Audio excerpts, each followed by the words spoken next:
it's Morgan, and welcome back to my channel.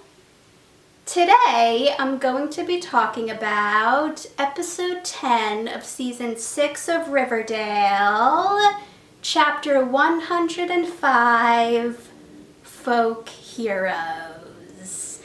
Now, if you haven't seen the episode, there will be spoilers in this review, so stop watching if you don't want to be spoiled.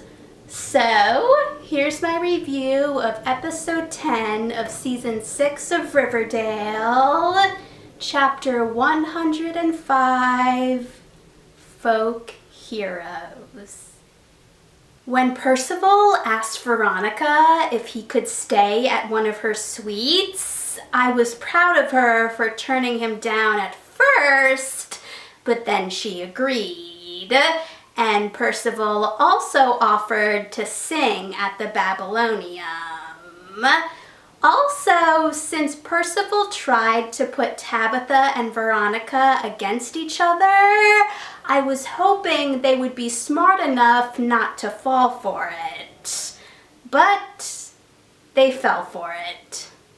I love Cheryl and Britta together, especially since Britta helped save Cheryl from Abigail, so it was sad that Britta was moving out of Thornhill. But I was really happy for Britta when she told Cheryl that her parents finally accepted her for who she is. And it was also nice when Cheryl told Britta that she would always be welcome back to Thornhill. I was also concerned about Cheryl when she had the dream where she was set on fire, and I couldn't help but think that it was connected to Abigail. Jughead's plan to make Archie a folk hero to defeat Percival was smart, since Archie has super strength now. But since Percival has the ability to control people's minds, I was hoping that Jughead's plan would work and that nothing would go wrong. And Archie was able to show off his strength. But when Jughead told Archie that he set up a fight between Archie and KO, I didn't blame Archie for thinking that his super strength would be an unfair advantage and for worrying about hurting KO. So it was good when Jughead told Archie that Archie didn't have to win, because I didn't want to see Archie hurting anyone. Even though I'm still not a fan of Percival, I will admit that he is a good singer. But it was annoying when Tony and Tabitha went to the Babylonium and saw that they were serving burgers and drinks, which would affect Tony's business at the White Worm and Tabitha's business at Pops. Tony, Tabitha, and Veronica have all made it clear in previous episodes that they don't trust Percival, so the fact that they let him pit them against each other was really upsetting. It was really nice to see Betty help Cheryl figure out what was wrong with her, especially since Cheryl's nurse burnt to ash just leaving his feet behind. I really love Betty and Cheryl's cousin relationship. Sure, there have been times when they've been against each other, but it's always great to see them be there for each other. I felt really sorry for Reggie when Percival was able to drive a wedge between him and Veronica. Yes, Reggie should have told Veronica what he was doing, but it's still really annoying to see the effect that Percival has on the people in Riverdale, and I really hope that he's defeated soon. Yes, I prefer Archie and Veronica together than Reggie and Veronica together, but I still felt sorry for Reggie.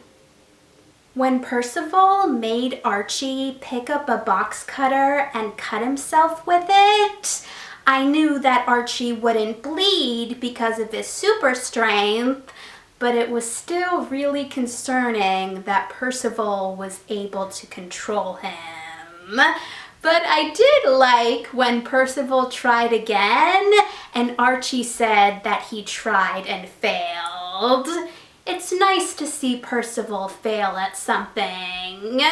And I also loved that Archie looked at a picture of Fred in order to keep Percival out of his mind.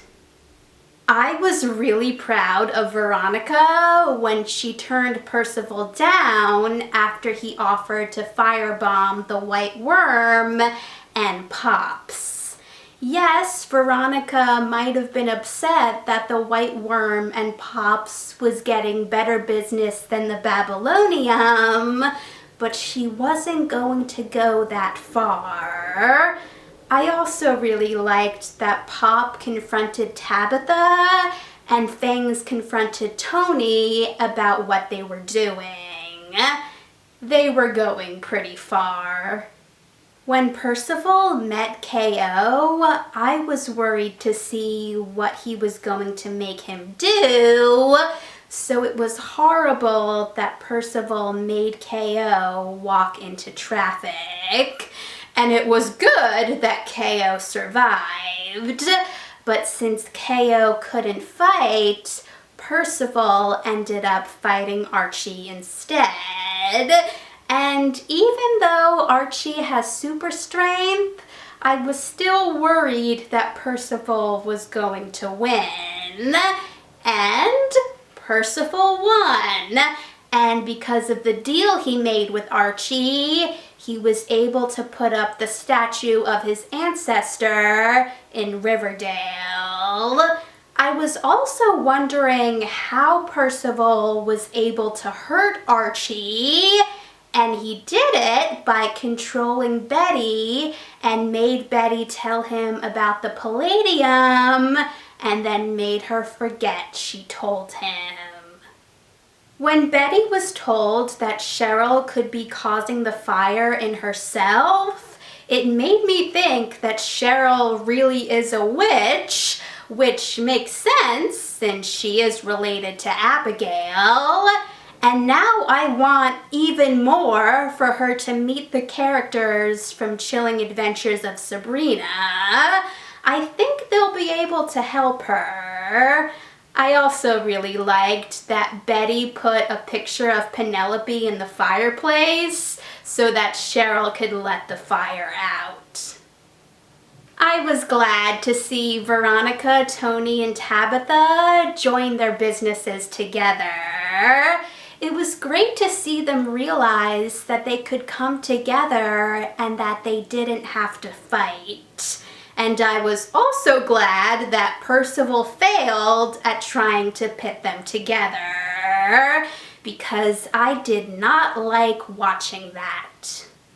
Since the episode ended with Percival deciding to go after Tabitha, it made me concerned to find out what he's going to do.